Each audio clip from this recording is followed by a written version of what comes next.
We're going to continue our discussion of the political scene and get to foreign policy and then introduce World War I today.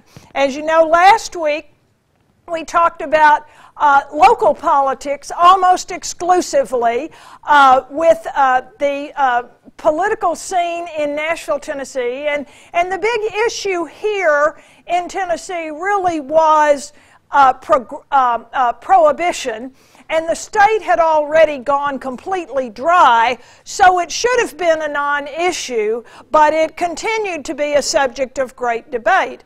Tennessee was one of, I don't know, maybe 6 or 8 states went completely dry before the 18th Amendment to the Constitution was finally ratified in 1919. But what we see here is these progressives are in full force nationally. Theodore Roosevelt had become president upon the death of William McKinley in 1901.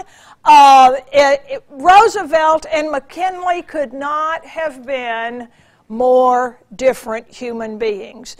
McKinley and the business interests of the Republican Party had not really wanted to put Theodore Roosevelt on the ticket, but they knew that he was a guaranteed vote getter, and so they thought that they would help in this election, even though in 1900, McKinley, I don't think, really had a whole lot to worry about because he was running for the second time against William Jennings Bryan, but his war with Spain, the Spanish-American War, had raised some level of unpopularity here in the United States.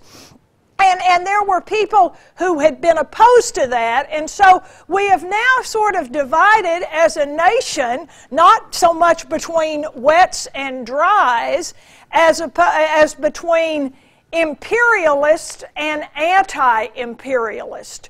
And we had taken the Philippines to be a colony, a stepping stone to Asia, where there was a great deal of interest financially in potential investments in Asia. Hawaii had become a territory of the United States, and there are some Americans who applaud it and say we need to busy ourselves getting more colonies and more territories, and others say this is not an American thing to do. So that sets the stage for Roosevelt's departure from the White House. Roosevelt had served almost 2 full terms. By 1908, he was really having such a good time being president. Doris Kearns Goodwin tells us, her book is here, I'll talk about that in a minute. Doris Kearns Goodwin tells us that he was really having a lot of misgivings. I mean, he was young. He was in his 50s. That's young, right? Right? Yes. He was in his 50s, and he had a whole lot of energy, and what was he going to do with himself? But his right-hand person throughout his administration had been none other than William Howard Taft.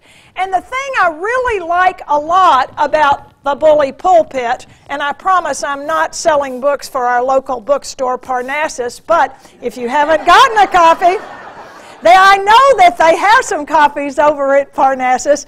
It is a great read. It is a fascinating book. I mean, everybody in here that likes history has read a whole bunch of books about Theodore Roosevelt, but all of you who read the Imperial Cruise or Voyage or whatever that book was that was so hot about 5 years ago know a lot about Theodore Roosevelt, but I bet you don't know anything about William Howard Taft except that what they tell you on the tour at the Belmead Mansion. And for those of you who don't know, he was rather large, and they had to get a special shower installed for the girth of the president. But we know very little about William Howard Taft. We know even less about McClure's magazine. And it is those 3 lead characters that make this book such a gem, because it is such a clever way of organizing content, just like the Lincoln book was, Team of Rivals. It is such a clever concept, and it really does very well for that.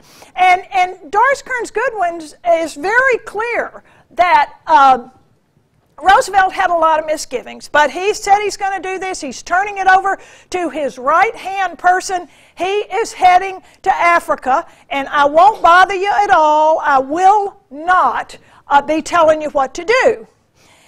And so it's no surprise that in 1908, William Howard Taft is elected president. The Democrats really, frankly, don't have much in the stable to run for president. It's William Jennings Bryan, part 3 for them. And many of the mainline Republicans are, frankly, quite happy to see Theodore Roosevelt go to Africa. Because Roosevelt really, if you look at everything he stood for and everything he put forth, even after he was no longer president, he did not have the real philosophy of this business community party that the Republican Party had sort of developed from Lincoln forward. So, Roosevelt goes off to Africa. He's handing things over to his number one person, William Howard Taft. William Howard Taft, first and foremost, you've got to understand, he was a constitutional lawyer.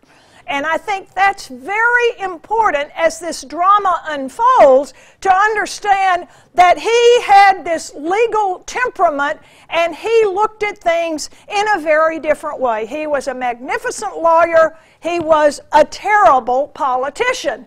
Theodore Roosevelt, on the other hand, was a great politician. I don't know what kind of a lawyer he was or was not.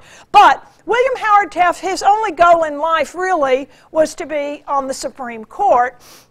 He had been Solicitor General for the United States. He had done several things related to the legal practice. And he really did not want to be president. He had no interest in running for anything. But his wife had talked him into it.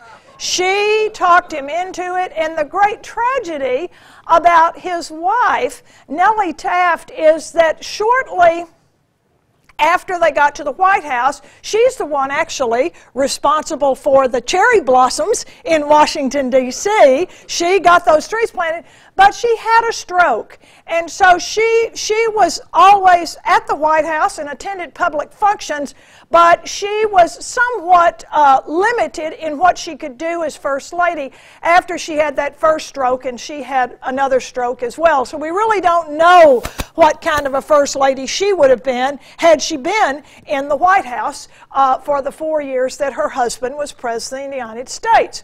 So William Howard Taft really raised the Roosevelt supporters' eyebrows when he began appointing his cabinet. And he had said he was going to keep all of Roosevelt's old cabinet in their place. And then between the election and March 4th, when he was going to be sworn in, he had a little bit of a change of heart and decided he was going to make a few changes in the cabinet to have people that he wanted. Not all the positions, but some of the positions. Now, I brought, let me see if I've got it in my book bag. I think I brought, yes, I do have it, yesterday's New York Times, because when I picked it up on the kitchen table last night, I said, oh, that's what we're going to be talking about tomorrow. Here is today's New York Times. Yesterday's. Of all the things that Theodore Roosevelt did that upset his Republican Party constituents, the rank and file, and actually upset William Howard Taft as well, was that when he couldn't get Congress to do some things related to preserving natural forests out west, he figured out a way to get all of this land preserved. Here's yesterday's paper. Executive order may be only option, but it comes with limits. And who are they talking about here? He's out there at Opryland or McGavock right now. So they are talking about the President of the United States, Barack Obama, may have to resort, and you know the way this is framed, it may be the only option. It's sort of like the last resort, the option of last resort. So here was Theodore Roosevelt. He was an ardent environmentalist, a supporter of conservation, and Congress wouldn't create these national forests, reserve the lands, millions of acres of lands. Congress would not protect them, and he wanted this covered in an Appropriations Act for the Agriculture Department. Now, if any of you are hikers, you may note that there is a world of difference between trails in a national park, a la the Great Smoky Mountains, and trails that are maintained by the U.S. Department of Forestry, because the U.S. Department of Forestry is under agriculture. And so in this Agricultural Appropriations Act, Theodore Roosevelt, President Roosevelt, wanted these millions of acres preserved for national forests to keep people from exploiting this land, and especially his target was always these special interests. So he and his director of the Forestry Department, Gifford Pinchot, come up with a plan. What they decided to do was go ahead and sign the Agricultural Appropriations Act as it stood. And then Pinchot had his staff working feverishly, drafting hundreds of executive proclamations to place 16 million, can you imagine, 16 million acres of forest lands into federal reserves to protect them.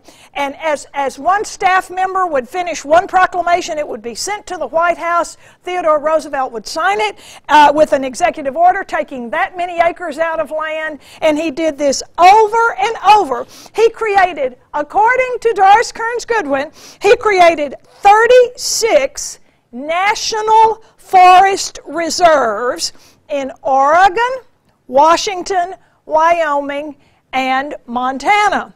So he takes all of this out, and it was controversial, but he did it. And so you see, after he's in Africa and William Howard Taft is president, that Taft will have some misgivings about this. And of course, Taft has been supported by the rank and file of the Republican Party far more than Theodore Roosevelt had been supported by them. And so here we see the stage set for a collision between the Taft version of progressivism and the Roosevelt version of progressivism. You see, there's ultimately going to be a collision. But let's get Taft in the presidency, and let's talk about some of the big issues before Roosevelt comes after him. Now, we'll see if it was working a while ago. All right, there they are. Roosevelt wholeheartedly was thrilled to be turning it over, the reins, to Taft. Taft, whether he wanted to be there or not, remains to be seen. Now, for Taft, the big issue was not trees out west. The big issue was the tariff. It had been the consuming political issue. The tariff and the gold standard had been consuming political issues really since the Civil War. All right, why is the tariff so important here in 1909? It pays for the federal government.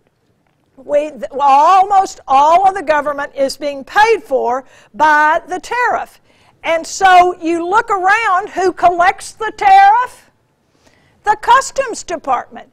And they've got the very best buildings all over the United States.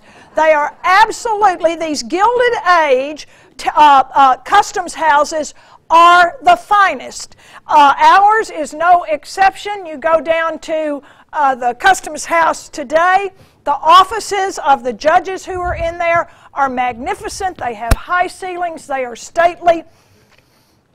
They are truly, truly beautiful.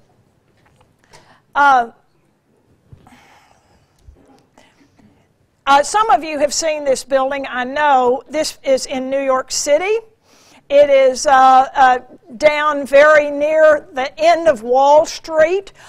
It was the Customs House. It is an absolutely, totally magnificent building. It is decorated very ornately on the front of this building, and you see they've got these magnificent statues on the front of this building that represent the world and where these the goods, our American goods, need to be protected from the rest of the world. So here we've got this, I love this building. If you haven't ever been down there, I think the American Indian Museum is now in this building, but it is quite a grand, grand building. There's Europe, of course, the stately Queen there. Here we are, the Americans, the sheaf, unity, power in unity. You see an Indian back there hiding behind us.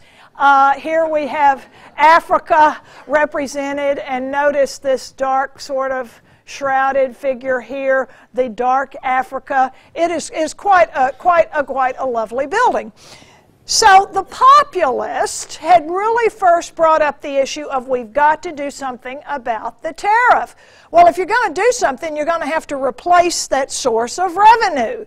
You know, you can't just say we're going to abolish the sales tax unless you figure out another source of income, a revenue stream for the state of Tennessee. And of course, we chose a lottery here in Tennessee.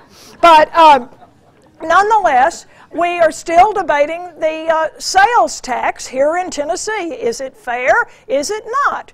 Who does it benefit? Who does it hurt? So William Howard Taft, in good order, calls Congress into special session in the summer of 1909 to begin the process of reducing the tariff in the United States. Now, a tariff is a tax, if you want to call it this. In the most simplified terms, a tariff is a tax on goods that are brought from another country into the United States to be sold. And of course, the first person who really promoted the tariff was Alexander Hamilton, because Hamilton was trying to help American industry get going and be protected so that you could manufacture things here in this country and not have to compete with the goods coming in from Europe. So the tariff was out there as this tax on import. But the fact of the matter was that by 1909, there were very few industries in this country that needed any protection at all, because they had already developed markets all over the place. It didn't really matter. The products were stable. The markets were good. They didn't really have a need for a tariff. So he calls Congress into special session. He tells them he wants them to lower the tariff, and he hands them a draft of a bill that is going to be a moderate reduction of the tariff. Well, how do you kill a bill without really absolutely just killing it? You amend it to death. Remember Jimmy Carter's, I know you all remember Jimmy Carter. Remember Jimmy Carter's energy bill? It was going to help us be conservative and conserve our resources. And when it finally came out, Congress had amended it so much that Carter's energy bill was to help us find more sources of oil rather than to conserve. So this is really what happens. Senator Aldrich of Rhode Island starts introducing amendments, and once he gets rolling, his anti-reform folks start piling on. They added 800 amendments to this bill. And when the final product came out, it didn't look anything like William Howard Taft's tariff. In fact, on 200 items being brought into this country, it actually raised the tariff. And the people who were really the biggest beneficiaries of this were the sugar interest, the cotton interest, and the wool interest. And so with this high tariff on these products being brought in from other countries, what this means is that our wool producers, sugar producers, cotton producers, they can jack up the price. They can sell it for a higher price here because there's a high tariff to keep the goods from the other country. Everybody understands that concept there. Okay, the bill comes along. It is endorsed. Oh, and one more thing, I think you all will find this interesting about the Payne-Aldrich tariff. It removed all tariffs, taxes, fees on imported art. In other words, you can go to Europe and buy Monets, you can buy any artwork, and so who, of course, did that benefit? Andrew Carnegie, J.P. Morgan, Henry Clay Frick. Actually, Senator Aldrich himself had a big art collection. All right, President Taft, they passed it. What's your job now? You've got two choices. Sign it or veto it. So which are you going to do, President Taft? They have gutted your bill. He signed it. Now, why did William Howard Taft sign that tariff bill? Because he didn't want the fight. He just was not a politician in any form or fashion. He wasn't the person who wanted to get down and get energized by fighting with members of his own party in Congress. And so he signed the bill into law. And at the same time he signs it, he announces that he's supporting another progressive project out there, which is the creation of a federal income tax. And so now we have a tariff bill that is not worthwhile, but the income tax amendment is going to be introduced in Congress. Now, a word here about the Constitution, I guess, is in order just for a review. I know all of you all probably learned this somewhere along your educational path. The Constitution provides a process for changing the Constitution. The amendment process. Both houses of Congress have to pass a bill for a proposed amendment, then the President has to sign it, and then 3/4 of the state legislatures have to ratify it. So there's a fairly laborious process to amending the Constitution. But these progressives are going to come to believe that the only way they can really create permanent change is by amending the Constitution.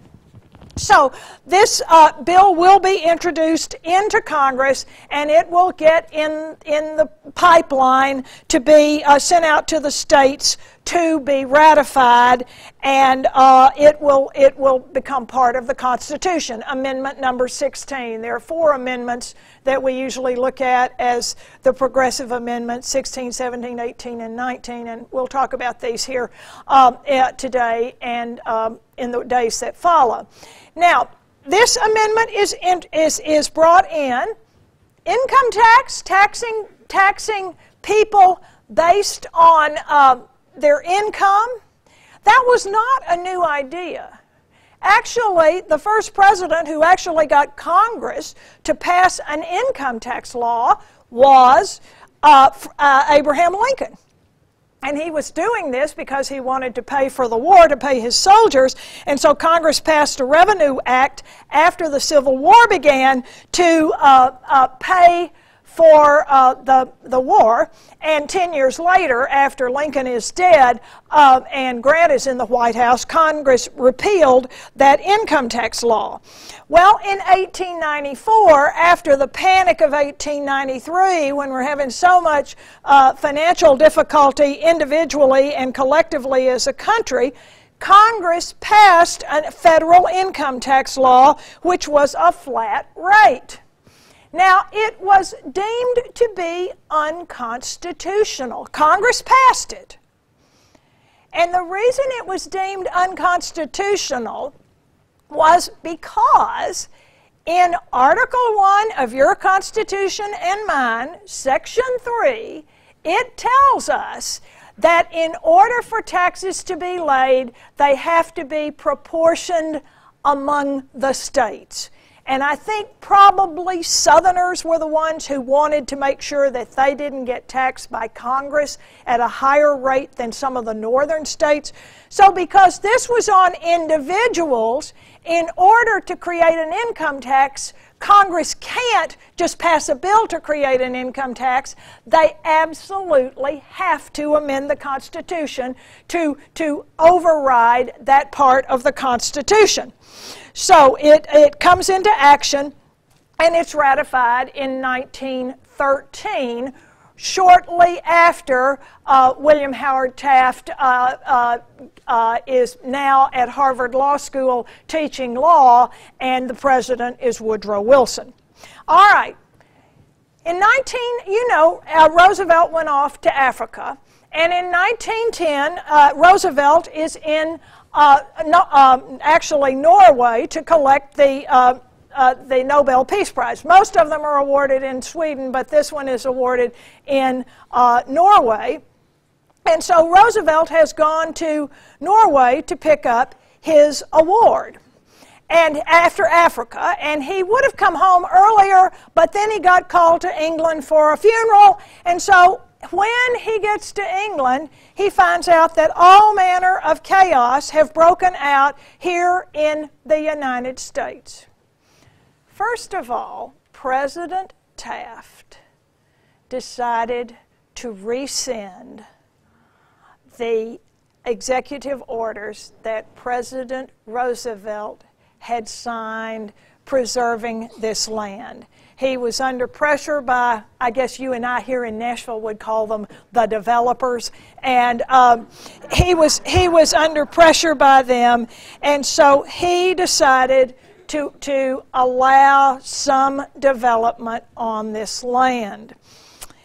And of course, if you're working for somebody and you start criticizing them, your days are probably gonna be numbered. So sitting over there at the Department of Forestry is Gifford Pinchot. He is absolutely appalled. And I'll tell you why Taft did this. We can sit here and say, oh, how sad, but you got to remember, he was a constitutional lawyer.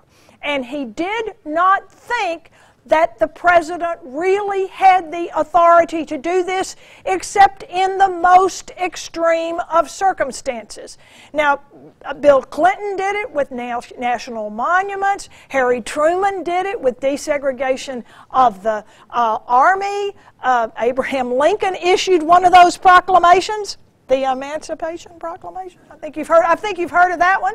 And so presidents have done this from time to time, but never quite of the magnitude that Roosevelt had done it. So Gifford Pinchot is furious, and what does President Taft do? You're fired. So Pinchot, what does he do?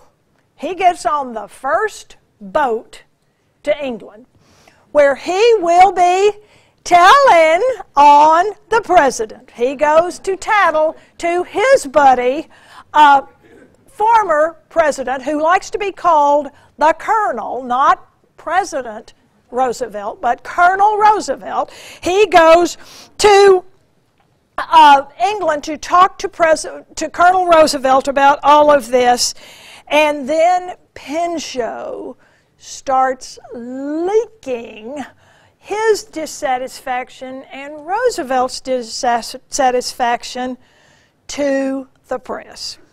So, Teddy Roosevelt comes home in June of 1910. Here is this grand re-entry. Thousands of people are at the boat to greet Colonel Roosevelt. One person is not in New York to greet the boat, and that is William Howard Taft. So, the president does not go down to greet the former president of the United States. But Roosevelt is a popular guy. He's full of energy. Everybody wants to hear him speak. So he has an opportunity to first address the public when he goes out to Kansas a couple of months after he's arrived to speak at an event celebrating John Brown's raid, not at Harper's Ferry, but in Kansas at Osawatomie, in which he and his sons and some other abolitionists had killed some of the settlers who were trying to get into Kansas and settle. The conflict was Kansas, or is Kansas going to be a free state or a slave state? So Gifford Theodore Roosevelt goes out there to give what is really one of his very earliest speeches since he has been no longer President of the United States. And the speech he gives is quite remarkable. I encourage you to go home and read the whole thing. You can download it on your computer just like I did. It's about 10 pages long, and it is far, far more radical than anything anybody had ever issued before. You may remember that one of the catchphrases associated with TR's presidency was, "I'm offering the country a square deal. I'm going to be fair to everybody." And so in this speech, he takes his fair deal, square deal idea, and he expands it far, far, far greater in magnitude than it had ever been before.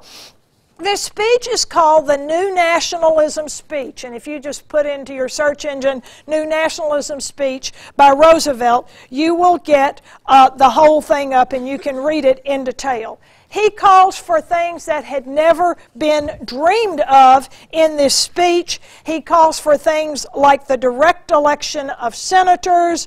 Let me read you just a little piece of this. "I stand for the square deal, but when I say I am for the square deal, I'm not merely saying that I stand for fair play under the present rules of the game, but I stand for having those rules changed so as to work for a more substantial equality of opportunity and of reward for good service." So he wants to change the rules. What he says is, "I'm telling you," he says, so to speak, "this means that our government, national and state, must be freed from the sinister influence or control of special interest, exactly as the special interests of cotton and slavery threatened our political integrity before the Civil War. So now the great special business interests too often control and corrupt the men and methods of government for their own profit. For every special interest is entitled to justice, but not one is entitled to a vote in Congress." Does this sound like something you hear? "To a voice on the bench or to representation in any public office. The Constitution guarantees protection to property, and we must make that promise good, but it does not give suffrage," meaning the vote, "to any corporation."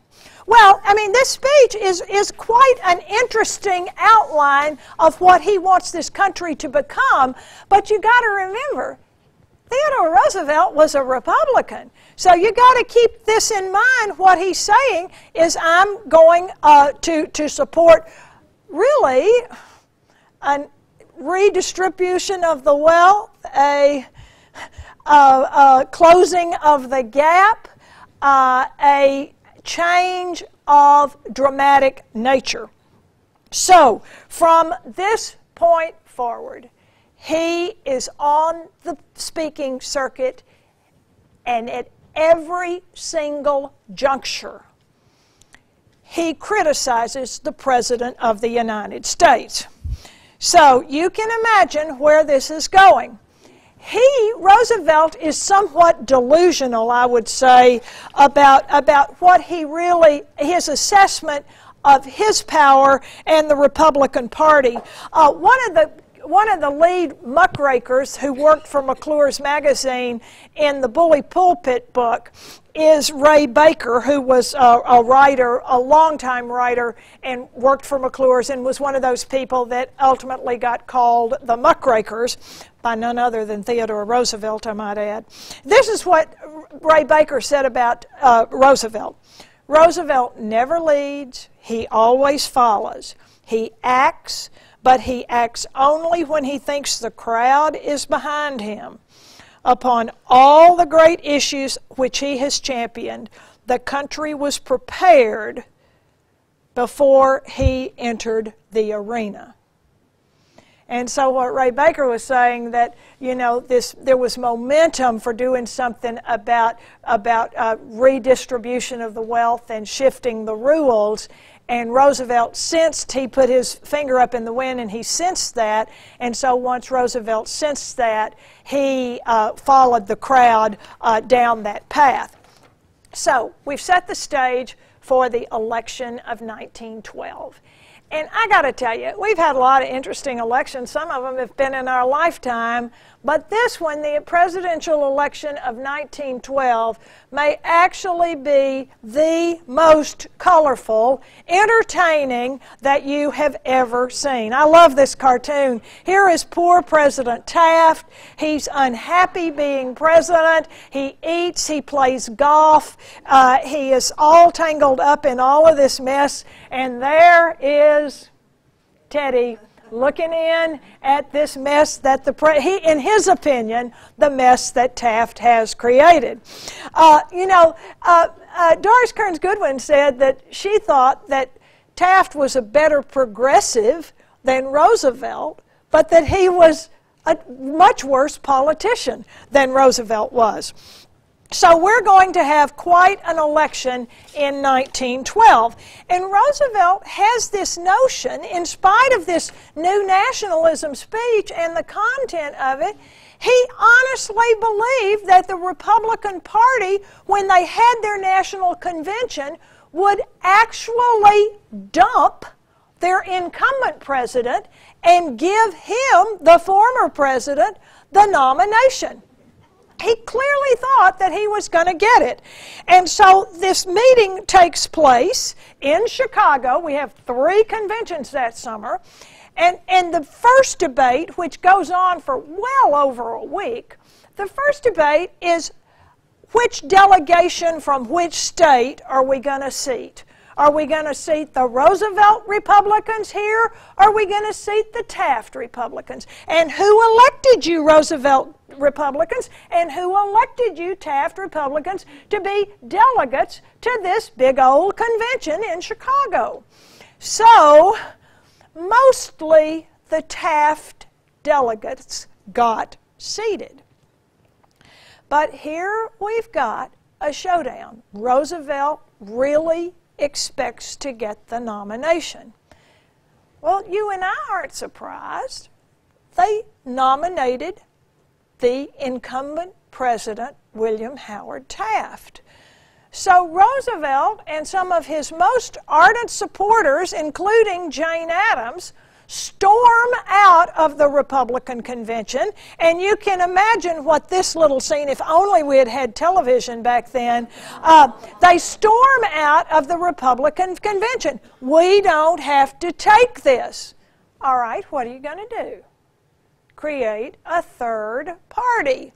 Well, you see how that has worked in American history. Actually, Norma, that would be a good class for some political scientist over here to teach, the impact of third parties, because we go to the anti-Masonic Party and the this and the that and the Dixiecrats and the Green Party and this and that. We've got lots of colorful third parties who have appeared on the scene. So, the Republican Party is split. The Democrats meet the next month in Baltimore. Well, they're sort of split themselves. I mean, you know, the face of the Democratic Party is still William Jennings Bryan.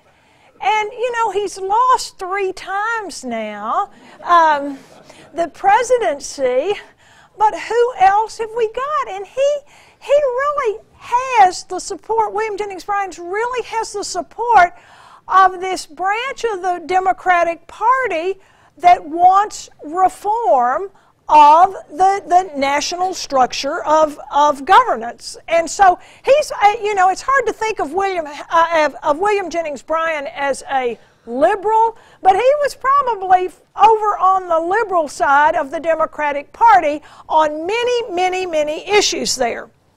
So, they don't have any enthusiasm for anybody, and the person who is being pushed forward that a lot of the Democrats don't know very much about because he's only really held a political office for a couple of years is the governor of the state of New Jersey, Thomas Woodrow Wilson. And so after 24 ballots, Wilson gets the Democratic nomination at this convention.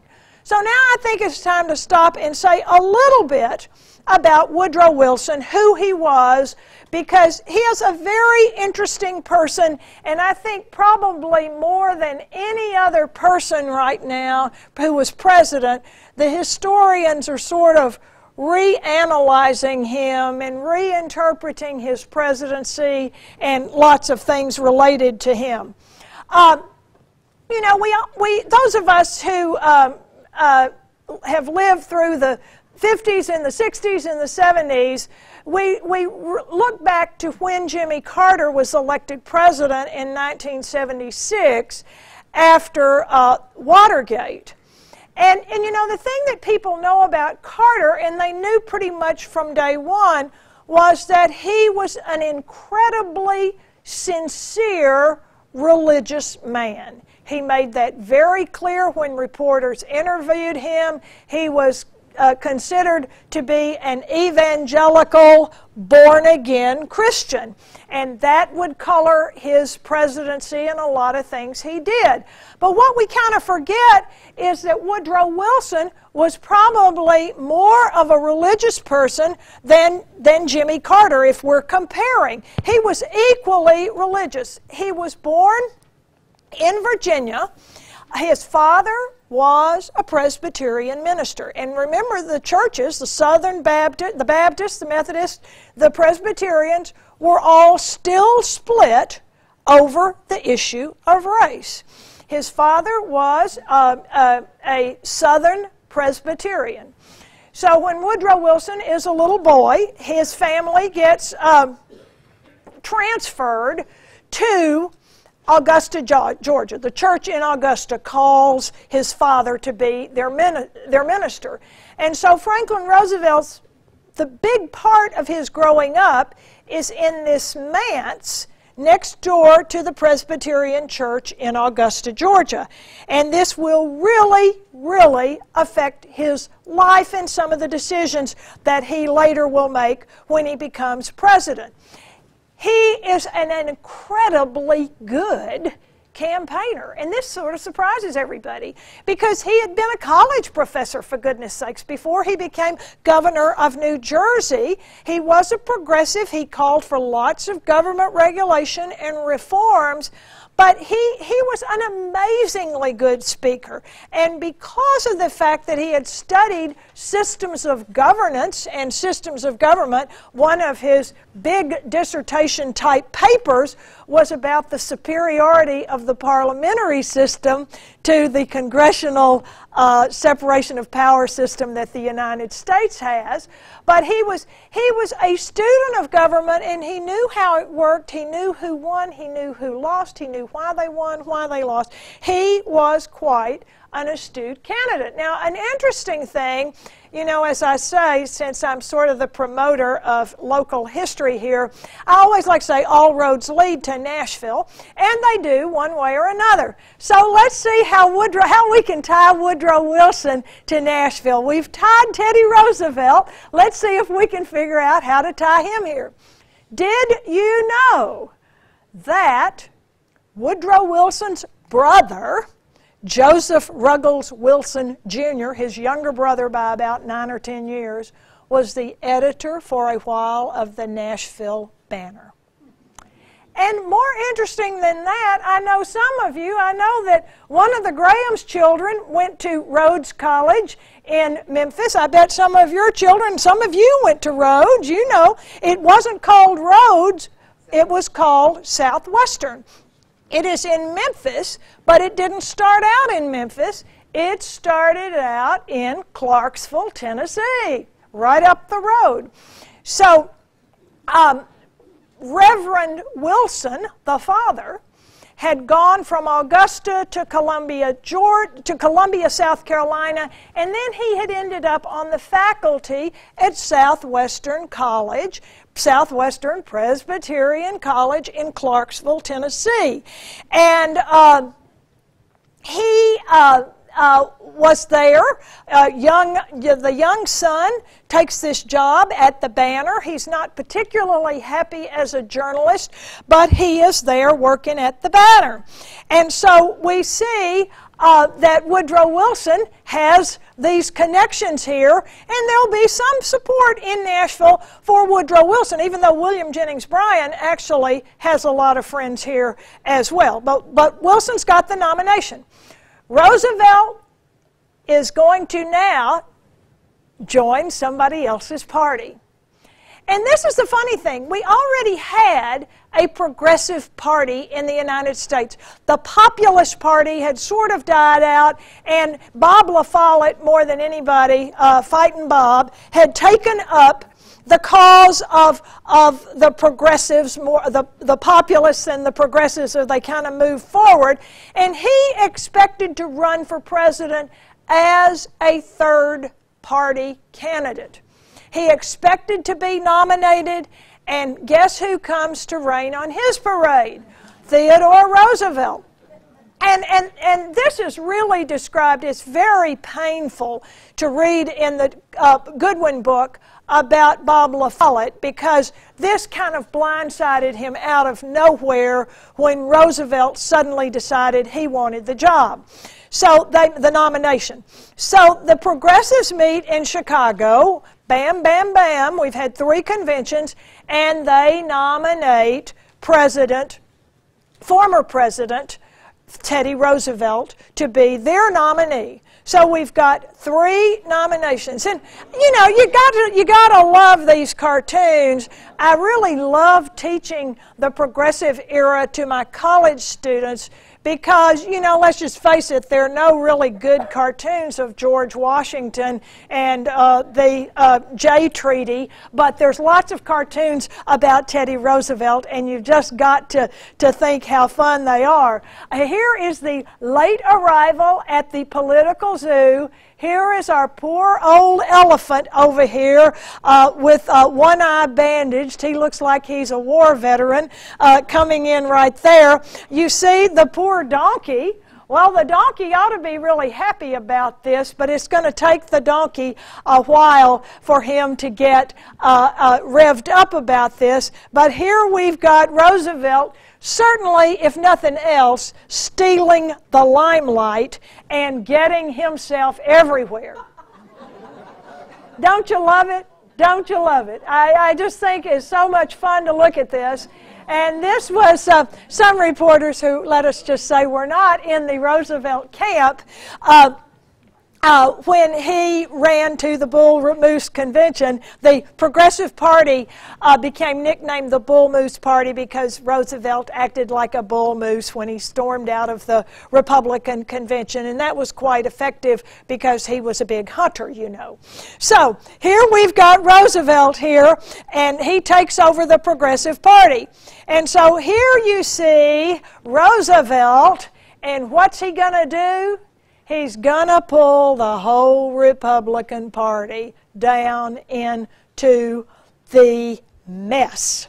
And yes, it will be quite a mess. And I love the name of the water, Teddyism. So, don't forget, we have a fourth party. We're not done with parties yet. We don't know much about their convention, but there is an active socialist party in the United States, and Eugene Debs, a union organizer who had gotten a lot of attention during the Pullman strike, had run for president before. This is, I guess it's the third time he runs as a socialist. In this election, he got more votes than he had ever gotten any time in his other efforts to run for president. You know, let me tell you, this is really before the communist revolution in Russia. But if there was anything we were scared of, well, it was socialism. And then after the communism takeover of Russia in the middle of World War I, socialism is the first step to communism. You know, we're socialists, then we're going to become a communist. And so Debs was a fearful candidate, but he had a message that a lot of workers wanted to hear. And had he been able to really mobilize the workers, he probably would have had something, but he wasn't quite able. So this is how the election goes. You've got the president. We think he will be riding high there, but that won't be too long because you've got the bull moose biting him in the rear end. And so look who is going ahead here, none other but Woodrow Wilson, an unlikely candidate to be president of the United States. So here we go. Here we go. Lots of different things. There are lots of firsts with this president, but this campaign and the election of Wilson. But the Democrats are overjoyed. I'm not sure that they're so overjoyed about Wilson, but they're overjoyed about not having a Republican in the White House and sweeping Congress at the same time. Now, this looks like a landslide, but what's wrong with this picture? It is not the popular vote that matters. And see, Wilson got less than half of the popular vote. That doesn't matter. It is the electoral vote. And the reason that so many of these states up here are blue is simply because the Republicans and the progressives split their vote, and had we not had the Electoral College, the election, Wilson would have still won, but as you see, it would not have been such a landslide victory as it turned out to be. So Wilson is now going to be president of the United States. And what is he going to do about it? Well, let's go back to his raisins. And that's a Southern term. I would have thought y'all understood that one. How he was raised in the Presbyterian Manse. He was an incredibly moral person, and he was going to apply his version of Calvinism to everything that he did as president. So as a result of that, he starts immediately breaking precedents. He does things that other presidents have not done up to this point. He goes down to address Congress on a regular basis. The Capitol had this room for the president down there, but the other presidents had never gone down there. He addresses joint sessions of Congress all the time. He believed that these institutions should be humanized. He invites congressmen to the White House on a regular basis, and he has lots and lots of press conferences. When somebody said, "Why are you breaking so many precedents that the other presidents have set?" he said, "The president is a person, not a mere department of government, hailing Congress from some isolated island of jealous power, sending messages, not speaking naturally and with his own voice. He is a human trying to cooperate with other human beings in a common service." And so Washington initially is just agog over all of the things that Wilson is doing, and he starts out pretty much where Taft had been. He starts out with, you guessed it, the tariff. He's going to do something about the tariff again. Here are his parents, two older sisters. Tommy, he was called as a young boy until he got to Princeton. His younger brother, they called him Josie. Woodrow Wilson had been sent to Davidson College in North Carolina. He hadn't been particularly happy there. He ended up at Princeton, where he thoroughly loved every aspect of the environment. He will take a graduate degree at Johns Hopkins. He has lots of degrees, and he joins the faculty of Princeton and then became president of Princeton, and that was where he had gotten into politics as an observer and a commentator.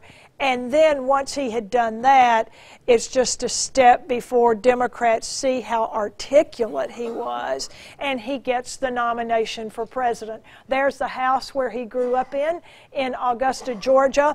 And keep in mind that he heard day in and day out. He was a child during the Civil War.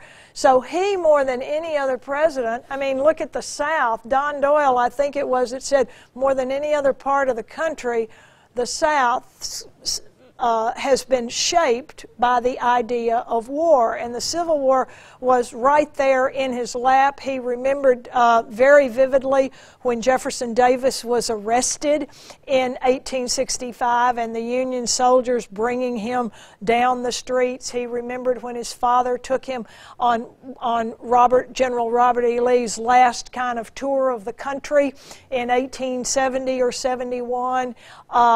Robert E. Lee made this kind of a farewell tour, and he remembered going with his dad to see Robert E. Lee. He was shaped by this in every sense of the word. Now, the press didn't really portray him in these Calvinistic religious terms. The press portrayed him as the angry school teacher. He's after his students, and he is going to shape them up all the way around.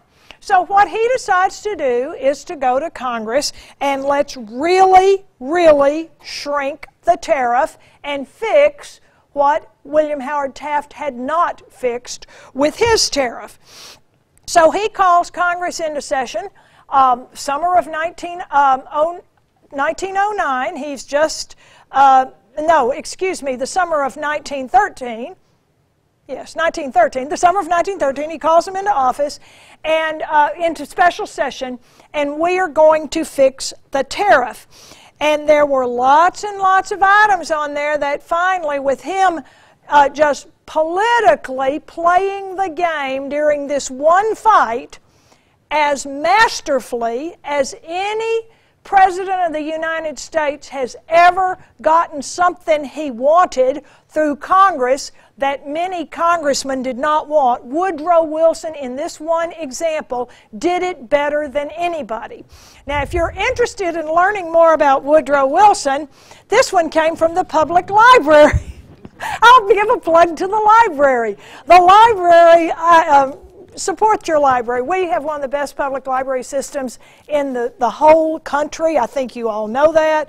But this book was it came out last year, 2013, and it really is an excellent biography Woodrow Wilson. There's other biographies out there, but I read this one after Christmas, 2 weeks ago, meaning. And so, of course, it's the best book about Woodrow Wilson since I just read it.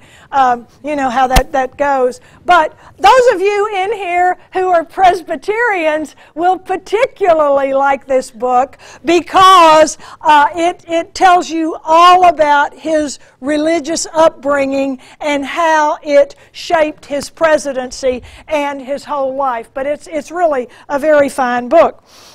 So he goes in there and gets the tariff removed. And we're going to reduce the tariff on wool, we're going to reduce the tariff on cotton, and we're going to reduce the tariff on sugar. Well, this is wonderful, and it was a big fight in Congress. But keep in mind that we're just on the cusp of ratifying the 16th Amendment. It had already passed Congress. It's out there for the states to be ratified. And so we've got Congress now going to be able to create some taxes on people's income. In 1913, when the fiscal year ended, the U.S. Treasury would have received $318 million in revenue from customs duty. Well, now with the Underwood-Simmons tariff that that Wilson gets through Congress, with this reduction in the tariff, the number is going to drop from $318 million to $270 million. And so now we're going to start taxing income. So Congress gets to work on this. We are going to create a very, very small income tax that will probably only affect about 1% of the voting public in the United States. Most of the earners, the overwhelmingly largest part of the American population, will pay no income tax. The highest earners will pay up to 7%, up to 7%. Some of you might pay a little more than that this year. This tax, as modest as it is, will really start generating revenue. The first year it generated $71 million. And all of this is all bundled into this tariff bill, the Underwood-Simmons tariff that Congress passes and he signs. Now, two other brief points about his domestic policy, and then it's going to be time for us to stop. Another thing that he did was he did actually do something about our monetary system. President Wilson went to Congress and he addresses a joint system of Congress. He's concerned about the currency system, and in particular we had this panic in 1893 and then another smaller panic in 1907 before Roosevelt left the White House. And what he felt like was that our banking system was inflexible, the currency system was controlled by Wall Street, and that we had a clogged economy. So what he proposed, and again, he's very good at spelling it out because he's a school teacher. So he tells Congress that he wants to revise all of this system and create a new system, the Federal Reserve System, which will spread out the banking system of our country. He will create 12 Federal Reserve branches across the country, and they will be supervised by the National Federal Reserve. Well, you can imagine Wall Street gets their folks out there very quickly to lobby against this. Republicans were outraged at this. They say, this idea is populistic, socialistic, half-baked, destructive, infantile, badly conceived, and unworkable. But Woodrow Wilson, here again, this is early in his term, Woodrow Wilson is able to get some of the people who said it's populistic, socialistic, half-baked to suddenly start supporting it. He was a very, very fine politician. It was still a major fight, but he won. So Woodrow Wilson is riding high at this point.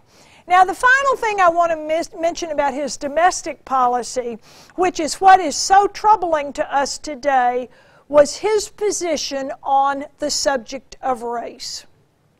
Woodrow Wilson was a Southerner, no doubt about it. His daddy would have been, by Southern terms, looked upon as a liberal Confederate. He supported slavery, but he didn't think that slaves or African Americans should be abused. So he was kind of on the fringes. His father was kind of on the fringes before the Civil War about slavery. But nonetheless, he was raised, Woodrow Wilson was raised in the South. And his position on race was, and even today, is still very, very blurred. We still can't really quite separate all of this between his position on race, and his highly moral approach to so many other things while he was president. And this is what happens while he's president. Two of his cabinet members, the Postmaster General of the United States, Albert Burleson, who had been a congressman, I think he was from Mississippi. Albert Burleson was the Postmaster General. Now, you got to remember that at this period of time, Postmaster General is one of the most powerful positions in Congress. It was a highly sought-after position. Y'all know why? Jobs program. You controlled all these jobs out here in the hinterlands, and so you got a postmaster in Bethpage, you got one in Castilian Springs, you got one in Hartsville. You got jobs to give out all over the country. So the Postmaster General raised the issue first. He wanted to segregate the post office in Washington, D.C. Well, if he wants to segregate it, what does that mean? It means it was integrated up to Woodrow Wilson's presidency. So he says he wants to segregate this, and he asked the president for permission to do this. So Wilson felt that his cabinet members should be allowed to run their own departments. You don't need to be micromanaged here. He agrees that this is all right for him to do this. His Secretary of the Treasury then says, and his Secretary of the Treasury is William Gibbs McAdoo, also with some Tennessee ties, but William Gibbs McAdoo says, well, I want to segregate the Department of the Treasury as well. And Washington, D.C. was not segregated. And so you see African Americans in Washington totally blindsided. One of the people who was really the most upset about all of this was a Nashvillian, James C. Napier, who had grown up here in Nashville. He had been the first African-American employee of the Treasury Department, and he was the Register of the U.S. Treasury. He had been appointed by Theodore Roosevelt. So he announces he's resigning rather than to endure the segregation. And so here is Wilson, who supports this segregation of what becomes the whole segregation of the city eventually. And yet, when Napier resigns, what does he do? Woodrow Wilson turns around and appoints another African-American, Adam Patterson, to take Napier's place. Well, this is where Congress, the Southerners see they've got a chance to really do some damage. And so Congress goes after Patterson. The Southerners go after Patterson. Patterson very graciously withdraws his name from appointment, and that kind of ends that. But African Americans feel very betrayed by Woodrow Wilson. And when he has a confrontation with William Monroe Trotter, a very well-known African American journalist whom Wilson has invited to the White House, and to Wilson's surprise, Trotter doesn't support Wilson's segregation. Wilson throws him out, and he's furious with Trotter. Well, you know what the African American press, including the Nashville Globe, is going to say about Woodrow Wilson. So that is a troubling thing. And then fast forward a few years to 1915, what does he allow to happen in the White House? The premiere of the movie Birth of the Nation. Now, Birth of the Nation was based on a book that was a Southern book, Southern conceived, and it was sort of it wasn't a version of Uncle Tom's Cabin, but it tried to do the same thing. Uncle Tom's Cabin shows how badly slaves were treated. What Birth of the Nation wants to show is how badly Reconstruction was how bad Reconstruction was for Southerners. So here is this movie that's been made. It is a Hollywood extravaganza. Cost most expensive movie ever made, $112,000. Longest movie ever produced, 190 minutes. Well, you're not going to see a 190-minute movie anytime again because we don't have the attention span anymore for a 3-hour movie. We've taken care of that. It was rich in detail. It was visually advanced. And, of course, there are African Americans who are not treating the white people properly. You can imagine this, and the African Americans are all played by white actors who have blacked their faces. And, you know, we don't want to remember this about growing up, but in the 40s and 50s, and before that, minstrel shows were popular all over the South. And I myself know because they were all over Texas, and my mother played the piano and was a musician. And so, yes, I'm ashamed to say this, but our faces were blacked with shoe polish and Vaseline, and my brother and I got up there and sang in a minstrel show. I mean, it is horrible to think that this was done. And so, nonetheless, Birth of the Nation is the worst stereotypes of African Americans. And what Scott Berg, the writer of the biography, said is it picked the scabs off of the nation's Civil War wounds, hoping to incite a reaction to what he considered a growing acceptance of racial equality. So the producer of the movie thought that we were becoming too equalized, and he wanted to go back to more segregation in this country. So Woodrow Wilson saw himself as a domestic policy genius.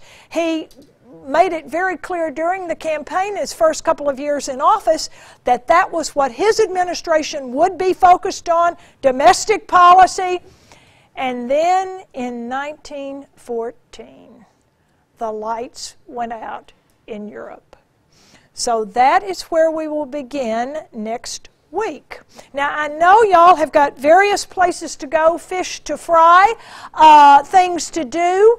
If anybody has any questions or comments, I will be delighted to take your questions, hear your comments, or anything you just want to tell the whole group. Any questions or comments?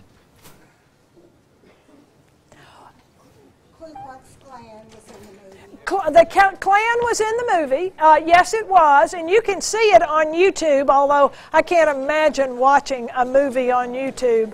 But you can see it on YouTube, and it's bad. It's, you know, it's a white damsel in distress being rescued from a black man. The Klan coming to the rescue. Yeah. We saw it in one of our lifelong learning classes. Oh, really? Yes, we were down at the Belmont Theater. Oh, with Jenny Thigpen.